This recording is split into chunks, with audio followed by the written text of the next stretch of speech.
Assalamualaikum warahmatullahi wabarakatuh. Kembali bersama channel Ubaikan Inhil. Seperti biasa kembali membahas seputar guru,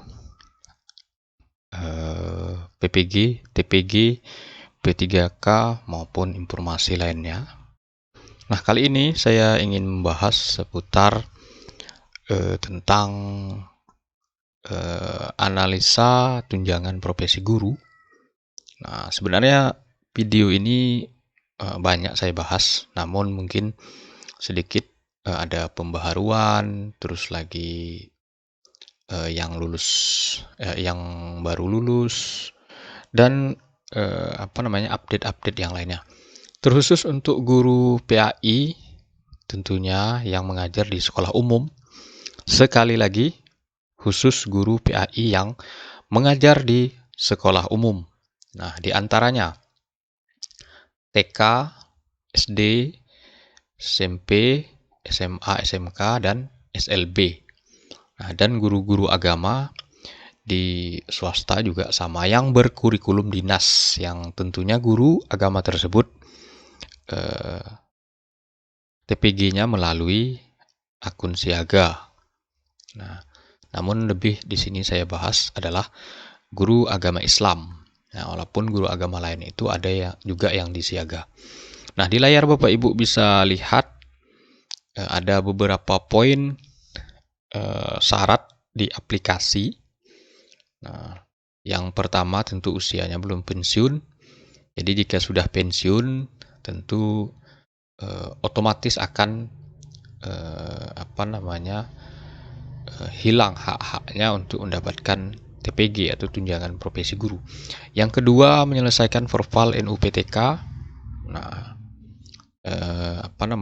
biasanya yang guru yang baru lulus itu akan memperval NUPTK melalui operator kanwil.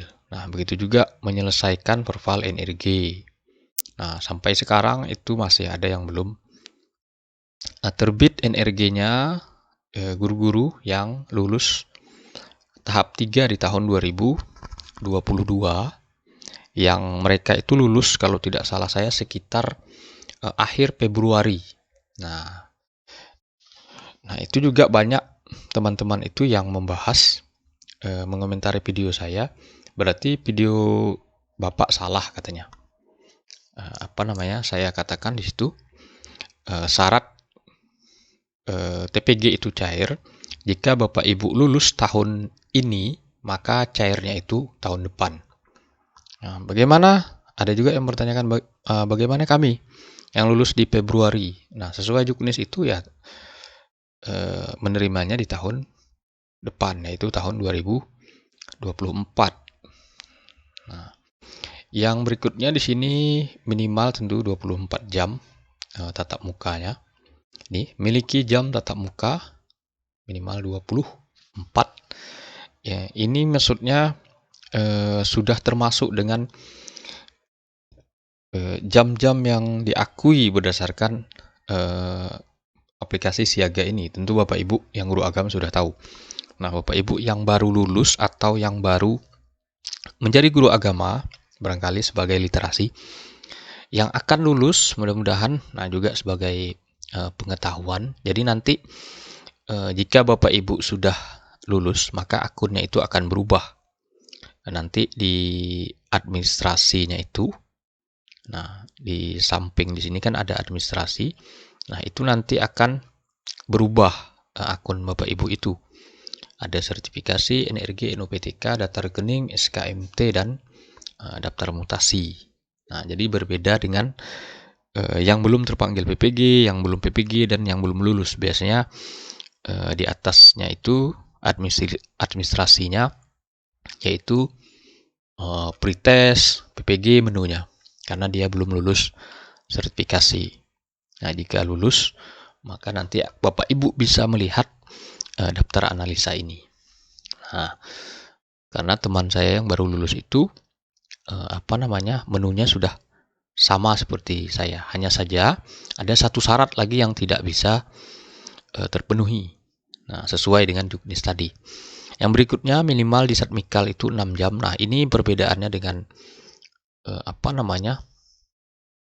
guru umum. Kalau tidak salah guru umum itu minimalnya 16 atau 18, kurang lebih seperti itu. Nah, untuk agama minimal 6 jam saja. Maksudnya seperti ini, jika sekolah tersebut misalnya tidak ramai, misalnya hanya 3 kelas misalnya, tentu guru agamanya 1, atau hanya 2 kelas misalnya. Otomatis sesuai Permendikbud bahwa jam agama Islam itu misalnya 3 jam, berarti 6 jam. Nah, sisanya bagaimana? Tentu mencari yang lain. Nah, kurang lebih seperti itu. Nah, ini rasio minimalnya, biasanya ini, bukan biasanya, sesuai aturannya, Juknis TPG itu 15. Jadi, siswa yang di kelas itu ada 15, guru itu mengajar, ketika diupload nilai siswa, maka kelas itu ketika mengupload jadwal atau kelas itu tidak diakui kelasnya. Nah, berikutnya melengkapi data TPG. Nah, data TPG ini biasanya diminta oleh operator Kemenak. Ini banyak, dari mulai nomor rekening, fotokopi buku rekening, legalisir serdik, wajib legalisir di tempat kami, Bapak Ibu, tidak boleh fotokopi NPWP dan seterusnya. Biasa berkas yang lumrah disediakan. Nah, di sini punya saya sudah layak pada semester ganjil tahun 2023 tahun 2024. Dan saya pun baru di ACC atau di Verval SKMT-nya. Nah, bagaimana Bapak Ibu yang lulus tahap 3 atau teman-teman guru yang lulus di tahap 3 tahun 2022, yang mereka lulus di akhir Februari tahun 2023. Nah, mereka itu ya hampir 1 tahun tidak menerima TPG atau tunjangan profesi guru. Mereka semua sudah memenuhi syarat dari rangkaian 7 ini. Nah, hanya satu yang mereka tidak bisa dipenuhi, yaitu SKMT. Jadi ketika mereka mengklik SKMT tersebut, maka di situ sudah ada keterangannya. SKMT tidak bisa terbit. SKMT terbit di tahun 2024, kurang lebih seperti itu. Nah, Bapak Ibu yang lulus atau teman yang lulus, silahkan ditanyakan. Nah, jadi seperti itu. Jadi ketika mengklik SKMT, maka yang keterangannya di situ SKMT terbit tahun 2024. Jadi seperti itu Bapak Ibu. Nah, jika misalnya tahun ini ada PPG tahap 3, amin. Dan misalnya sama seperti di tahun 2022, mereka lulus misalnya di Januari atau Februari, maka 1 tahun itu mereka tidak dapat TPG. Nah, itu yang perlu diketahui. Nah, sesuai dengan Juknis, jika lulus di tahun tersebut, maka TPG-nya cair tahun berikutnya. Begitu bunyi di Juknis. Nah, sama dengan di dinas juga Bapak Ibu. Perbedaan dinas dan Kemenak dalam hal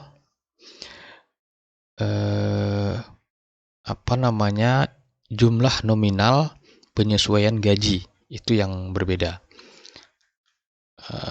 Guru di dinas, jika dia sudah sertifikasi dari honorer yang selama ini misalnya dapat 1,5 juta, lulus dia misalnya di bulan Juni, nah, maka ketika di-upload SK-nya itu di Dapodik, maka TPG-nya itu langsung menyesuaikan jumlah gaji yang ada di SK-nya, di SK P3K tersebut. Nah, bagaimana yang di Kemenak? Juknis TPG terbaru, nah, disamakan dengan Juknis baru lulus TPG. Jadi hanya bisa cair atau sama nanti menyesuaikan gaji di SK P3K tahun berikutnya atau tahun baru. Nah, kurang lebih seperti itu. Jadi ada perbedaan dalam hal penyesuaian gaji sama-sama honor. Jika misalnya jadi ASN atau P3K. Perbedaan di dinas dan di Kemenak. Mungkin itu saja Bapak Ibu, semoga bermanfaat. Silahkan komentar barangkali jika ada yang ingin ditanyakan. Demikian saya akhiri. Wassalamualaikum warahmatullahi wabarakatuh.